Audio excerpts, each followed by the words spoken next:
Quando a gente está falando do autismo, a gente está falando de um transtorno do neurodesenvolvimento que a pessoa não se torna autista, né? Ela nasce autista.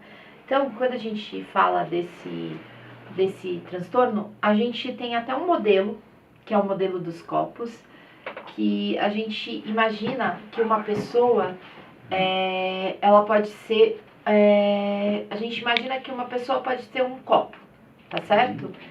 E as alterações genéticas podem ser representadas por círculos, tá certo? Então a gente tem alterações, dependendo do tamanho do círculo, significa a penetrância, o quanto ela é importante. Então a gente pode ter variantes comuns e variantes raras. Variantes raras são variantes que estão em menos de 1% da população, variantes comuns em mais de 1% da população. E a gente tem também fatores ambientais. Fatores ambientais são aqueles fatores que contribuem também para a gente ter uma pessoa autista. Quando eu falo para vocês, o autismo ele é um transtorno multigênico, multifatorial e aditivo. Quando a gente tem uma pessoa autista, a gente tem uma pessoa que tem uma condição majoritariamente genética, então tem vários genes envolvidos, e tem também fatores ambientais. Quais são os fatores ambientais que a gente conhece sabidamente que estão envolvidos com o autismo? A gente sabe que um dos fatores ambientais mais importantes no autismo é a idade paterna. A idade paterna, hoje a gente sabe que um homem de 45 anos tem 9% mais chance de ter um filho com autismo do que um homem de 25 anos. Isso por quê? Diferente das mulheres, um homem ele produz os seus espermatozoides a cada necessidade. Então, quando ele precisa, ele vai lá e produz os seus espermatozoides.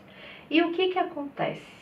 Com o passar do tempo, vai se acumulando alterações genéticas no DNA desses espermatozoides. Por quê? Vamos imaginar que os espermatozoides, vamos fazer um paralelo dos espermatozoides com uma máquina de Xerox e que a produção dos espermatozoides é um toner, tá certo? Então, o que acontece? Quando tá novinho, como saem as cópias? Tinindo, perfeita. Com o passar do tempo, o que vai acontecendo? Vai apagando, as letras vão ficando falhadas. A mesma coisa com a produção dos espermatozoides. O mecanismo de reparo do DNA vai falhando.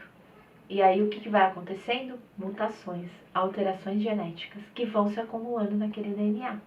Isso vai acontecer o quê? Vai passar para sua prole. Não vai acontecer nele, vai passar para os seus descendentes. Tá certo? Então é isso que acontece com o material genético dos homens, tá? E diferentemente das mulheres, as mulheres nascem com seus óvulos. Então a chance de ter alterações genéticas nesses óvulos é 4 vezes menores do que nos espermatozoides. Mas existe relação de idade e mulheres? Sim, mas existe um outro tipo de relação, que é a síndrome metabólica, que são relações que estão envolvidas com a hipertensão, diabetes gestacional e o sobrepeso. Então a idade materna também é importante para as mulheres acima de 35 anos, não só para o autismo, mas também para condições cromossômicas, que a gente já sabe.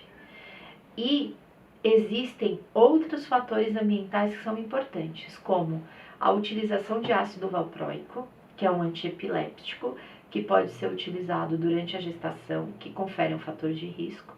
O que é um fator de risco? Não significa que todas as pessoas que usaram aquele medicamento vão ter esse tipo de comportamento ou vão ter filhos autistas, mas talvez a somatória de tudo isso leve uma pessoa a ter essa condição. Outros fatores ambientais que são importantes é prematuridade, baixo risco ao nascer, baixo peso ao nascer, hipóxia neonatal, infecções durante a gestação. Então, assim, infecções virais, infecções bacterianas. Hoje a gente sabe que muitos pacientes que tiveram infecções pelo Zika vírus e tiveram microcefalia estão sendo diagnosticados com autismo. Tá certo? A gente tem aí intervalos muito curtos entre gestações com menos de 1 ano, também sendo fatores de risco ambientais, e já ter irmãos com autismo. Então, isso é na literatura alguns fatores de riscos ambientais que a gente já conhece. É sabidamente conhecido que não são fatores de riscos ambientais o uso de ácido fólico durante a gestação, vacinação, isso já foi caído. O uso de alguns suplementos, vitaminas, depressão pós-parto não é fator de risco. Para trabalho prolongado de parto não é fator de risco. Cesárea, isso não é cogitado como fator de risco, tá? Então, só são esses outros que eu comentei para você. E como funciona isso no modelo de copos? A gente vê o copo, a gente imagina que muitas vezes a gente tem na família pais que não são autistas. Como que eles têm alterações genéticas?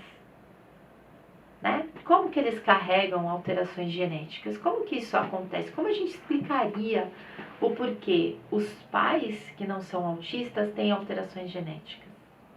Uma hipótese é: os genes que estão relacionados com o autismo podem estar relacionados com outras condições de saúde, como depressão, TDAH, ansiedade, transtorno bipolar, transtorno obsessivo compulsivo, transtornos aí, tanto do neurodesenvolvimento como transtornos neuropsiquiátricos, que a gente pode ter esses transtornos, como ao mesmo tempo ter tido na nossa família. Vocês acham que há 50, 60 anos atrás, a gente conhecia esses transtornos e a gente pode afirmar que não teve nenhum caso na nossa família, quer seja de autismo ou de esses outros transtornos, e a gente pode não carregar essas variantes genéticas alteradas? A gente pode afirmar com certeza que nunca na nossa família a gente teve um caso desse? Eu acredito que não. Porque há 60 anos a gente não tinha acesso a diagnóstico como nós temos hoje. Se a gente vasculhar na nossa família, será que a gente não tinha um tio esquisito, calado, que ficou solteirão, que tinha algum comportamento dessa forma? Será que ele não era autista? Será que ele não estava dentro do espectro ou estava ali num fenótipo ampliado? A gente pode afirmar seguramente que a gente não teve na nossa família alguém com algum transtorno neuropsiquiátrico? A gente não pode carregar alterações genéticas? Então, geralmente o que acontece no modelo de copo? A gente tem um pai que carrega uma alteração genética comum, tá certo? A gente tem uma mãe que carrega alterações genéticas também. Podem ser comuns, como pode ser raras. Nesse caso, eu estou trazendo para vocês mães que carregam, pai que carrega uma alteração genética comum, mãe que carrega uma alteração genética comum, rara. Eles atingiram a borda do copo? Não. A gente só tem uma pessoa com autismo quando ela atinge a borda do copo, quando ela ultrapassa esse limite da borda do copo. A mãe e o pai ultrapassaram? Não. Mas estão carregando variantes genéticas? Estão. Essa família teve 4 filhos. O primeiro filho foi com autismo. Observem aqui.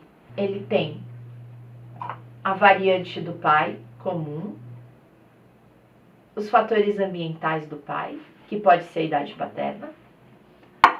A gente tem a esfera aqui, que representa a variante rara da mãe e a variante comum da mãe.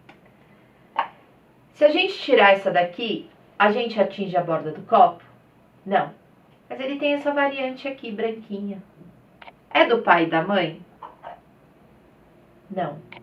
É só dele. Então, essa variante a gente chama de novo. Mas essa variante aqui fez com que ele estivesse no espectro? Sim. Ele ultrapassou a borda do copo? Ultrapassou. Tá certo? Ele é um transtorno multigênico? Tem vários genes envolvidos? Tem.